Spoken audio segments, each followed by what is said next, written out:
বিশ্বাস করি দিন শেষে তৃণমূল সঠিক সিদ্ধান্ত গ্রহণ করবেন, কারণ আমরা দেখেছি যতবারই জিয়া পরিবার সংকটে অবতীর্ণ হয়েছে ততবার বাংলাদেশের সংকটে অবতীর্ণ হয়েছে এবং এই সংকট থেকে উত্তরণের পথ কিন্তু খুঁজে পেয়েছে আমার তৃণমূলের নেতা কর্মীরা। তাই আমি বিশ্বাস করি প্রাথমিক সদস্য সংঘ কর্মসূচিতে যতই ত্রুটি থাকুক আর বিচ্যুতি থাকুক, তৃণমূল কিন্তু সঠিক নেতৃত্ব ইনশাল্লাহ খুঁজে নেবে।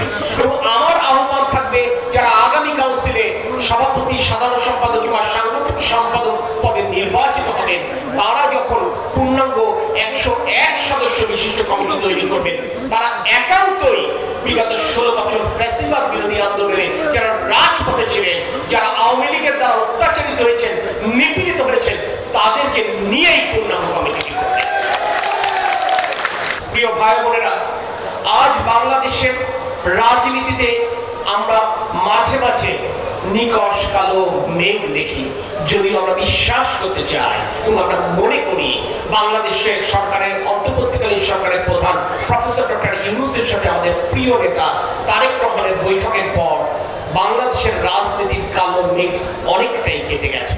কিন্তু তারপরেও যারা গণতন্ত্রে বিশ্বাস করে না, যারা বাংলাদেশ আবার নিজের পায়ে দাঁড়াতে চায় না, তারা কিন্তু নির্বাচন নিয়ে অনেক ধরনের আপত্তিকর কথা বলছেন। তারা সংস্কারের নাম করে নির্বাচনকে তারা অনিশ্চিত করতে চায়। আমি দ্ব্যর্থহীন কণ্ঠে বলতে চাই, যখন কেউ হাসিনার পতন ঘটবে ভাবতে পারেনি, যখন কেউ হাসিনা বাংলাদেশের পালিয়ে যাবে কল্পনায় আনতে পারেনি, সেই সময় 2023 সালে বাংলাদেশ জাতীয়তাবাদী দল রাষ্ট্র কাঠামো মেরামতের 31 দফা ঘোষণা করেছিলেন।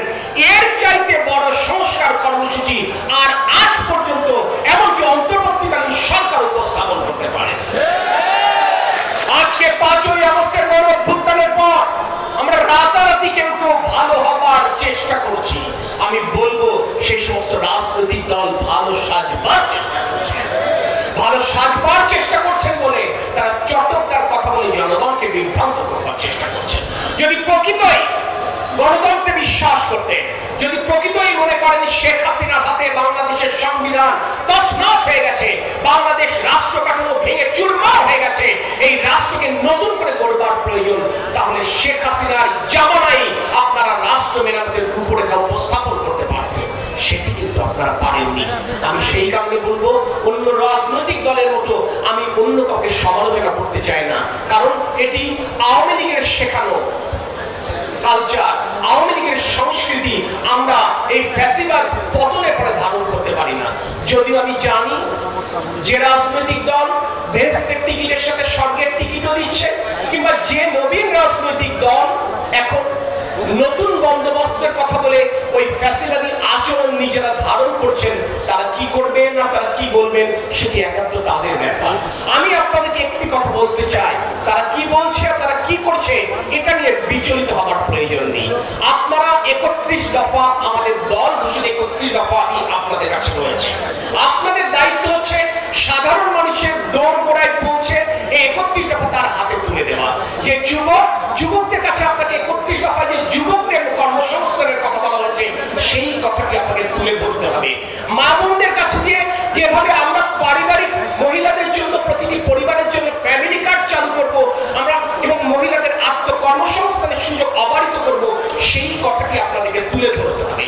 ছাত্রদের কাছে দিয়ে আপনাদেরকে বোঝাতে হবে কিভাবে শিক্ষাঙ্গনকে আমরা অস্ত্র এবং মাদক মুক্ত করব, কিংবা কিভাবে মেধার ভিত্তিতে সমস্ত চাকরি নিশ্চিত করতে চাই সেই পরিকল্পনাটা আপনাদেরকে উপস্থাপন করতে হবে।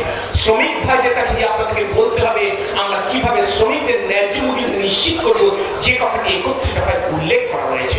কৃষকদের কাছে যে বলতে হবে আমরা কিভাবে নিয়মিত নির্ধারিত সময়, নির্দিষ্ট সময় তাদের কাছে সুলভ মূল্যে সার, কীটনাশক, বীজ পৌঁছে দেব, যে কথাটি 31 দফায় উল্লেখ করা আছে সেই কথাটি উপস্থাপন করতে হবে। অর্থাৎ আপনি আমি যদি আমাদের কর্মসূচির কথাটি, আমাদের লক্ষ্যের কথাটি যদি আমরা তুলে ধরতে পারি, তাহলে অবশ্যই জনগণ, আমরা বিশ্বাস করি, আমাদের উপর আস্থা রাখবে। প্রিয় বাগেরহাটবাসী, প্রিয় চিতলমারীবাসী, আমি জানি বিগত 16 বছর বাংলাদেশ আওয়ামী লীগ আপনাদের শরীরে একটি ট্যাগ লাগাবার চেষ্টা করেছে, সেটি হচ্ছে এই চিতলমারী কিংবা বাগেরহাট যেন আওয়ামী লীগের ঘাঁটি। কিন্তু আমি জানি সুষ্ঠু নির্বাচন